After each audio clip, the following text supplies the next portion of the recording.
And Nvidia is the one that really gave me the clues that the market's not that weak. If the market was that weak, they wouldn't have let Nvidia gap up and hold and give you a really nice move above all the moving averages here. So Nvidia led the charge. Nvidia became the leader. So Nvidia, to me, actually poked its head up on Thursday before Friday. So on this day, it actually looked much better. On this day is when I got long Nvidia, okay, and I also bought some options. So if you look at the alpha team, if you need a friend, Red Dog was your friend because I was buying Nvidia, which I trimmed a little bit already this morning, and we bought Nvidia calls, Nvidia 141s. The alpha team's a great vehicle if you trade real time, you trade for a living, and you want to be in with a lot of great brain capital. There's a lot of brain capital in here and human capital besides needing regular capital to trade. So anyway, so Nvidia leading right above all the moving averages. You led on Thursday, had power on Friday, gapping up, trim and trail, leader. Other semis, TSM, look at this. Leader. I don't have TSM, but I do put the chart in for the alpha team. And just because I'm not in it doesn't mean you can. TSM looks really good. That's a leader. AVGO,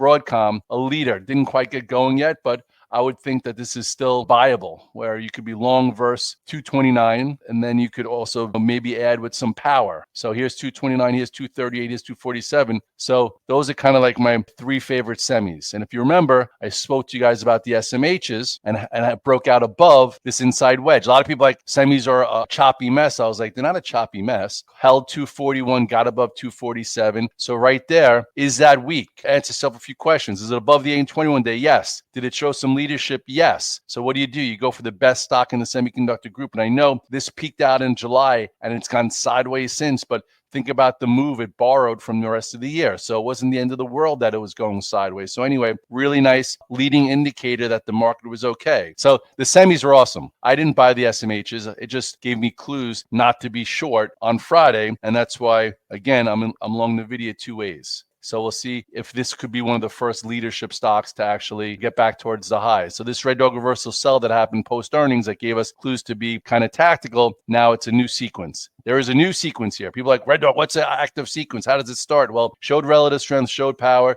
trim it, and then we see if we can manage this all the way back to highs. Sign up for Scott's free newsletter by scanning a QR code or clicking on the link in the profile bio.